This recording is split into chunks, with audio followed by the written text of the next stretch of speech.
You know, it isn't often in my life that I'm proven wrong.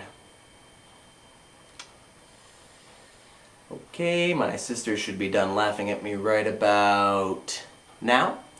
And so, when I went to my local public library and saw this, Wayside the movie, a cartoon adaptation of Louis Sachar's Wayside School books, I really thought it was gonna suck. Especially considering how good the books are and how incredibly subpar the animation of the movie is. But it was short, so I figured I'd give it a watch, and if it did suck, then I'd only wasted 50 minutes of my life as opposed to... oh, hang on.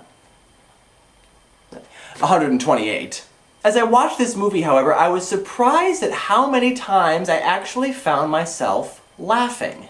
This movie is actually a decent attempt by Nickelodeon Studios to capture the zany spirit of Louis Sachar's stories about a school that is sideways in more ways than one, and the students and teachers who go there.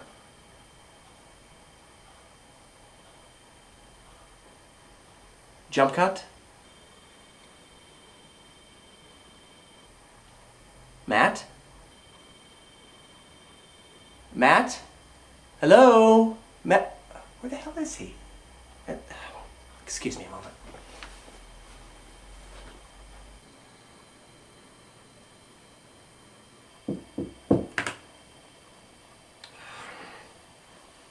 Matt?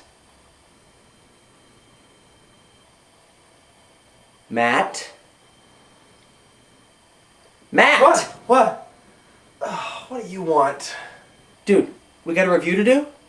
Review? I thought we weren't doing Little Princess till next week. No, we're not. It's for Wayside. Oh.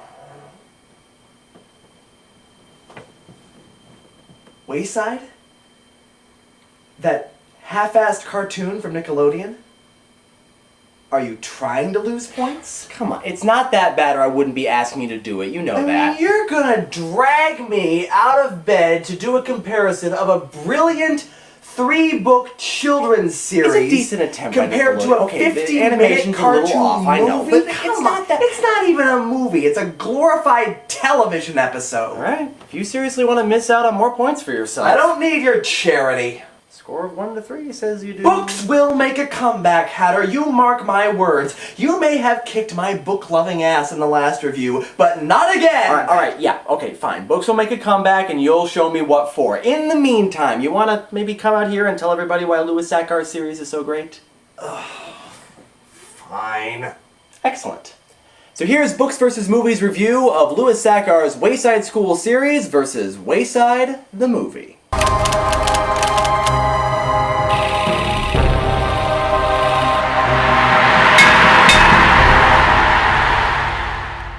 Now, the nature of these stories is a little different from the other stories that we've reviewed here.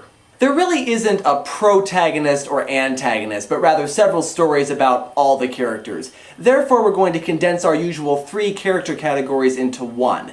So, this review will only have 3 rounds: characters, imagery, and story.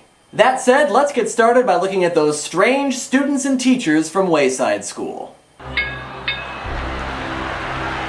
Now, obviously the book series has way too many characters than can be crammed into a 50-minute movie, and the movie wisely doesn't try. The protagonist of the movie is Todd, the kid from the book who always gets into trouble no matter how hard he tries to be good. In the movie, he's also the new kid, and so he also serves the part as straight man to the insanity of Mrs. Jewell's class.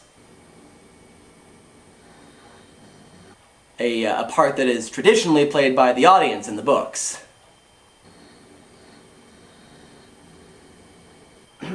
Which I'm certain has some sort of benefit or significance.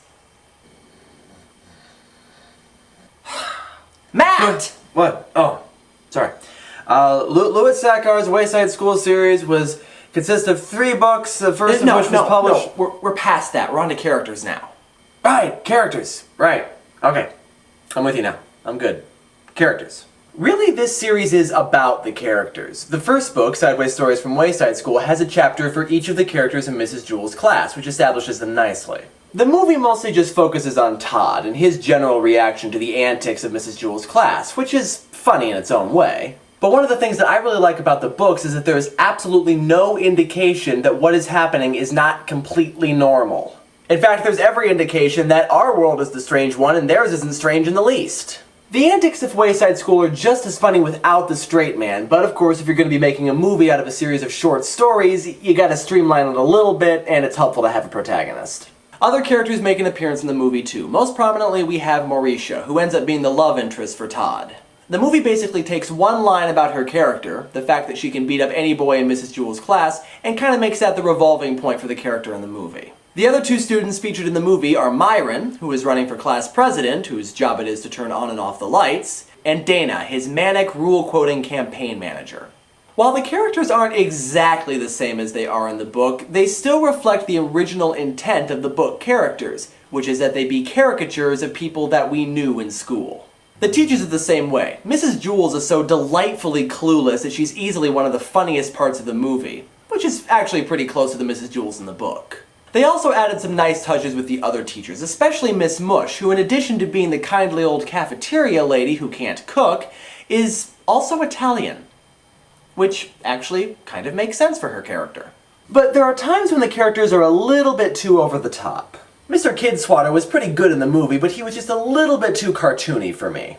I mean, he's cartoony in the book too, but he can also be really intimidating. I mean, his name is Mr. Kidswatter. Also, I wasn't really crazy about what they did with the character of Lewis, basically turning him into a surfer, stoner, hippie dude. I'm not even sure why they did this, but it really doesn't fit in with my perception of the character. When I think of Lewis, I think of someone who's like a childlike big brother to most of these kids. He'll play with them and he relates with them really well, but he is still essentially an adult. He doesn't try to sound cool or hip or whatever, which is kind of the feeling I was getting watching this movie. He's just very young at heart and playful, and therefore the kids gravitate towards him. While the movie characters really do capture the spirit of Louis Sachar's characters really well, they're not quite as grounded in reality as they are in the book series, which is one of the things that made the book so much fun to read.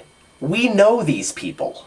The movie was just a little bit too cartoony at times for us to really relate well to the characters. Plus, there's also the fact that the books just have more time to develop more characters. There's almost 30 kids in Mrs. Jewell's class, and we get to know all of them. And the movie really only had time for 4. And that's not the movie's fault, it's a short movie. But it does mean that the books really do have the better characters.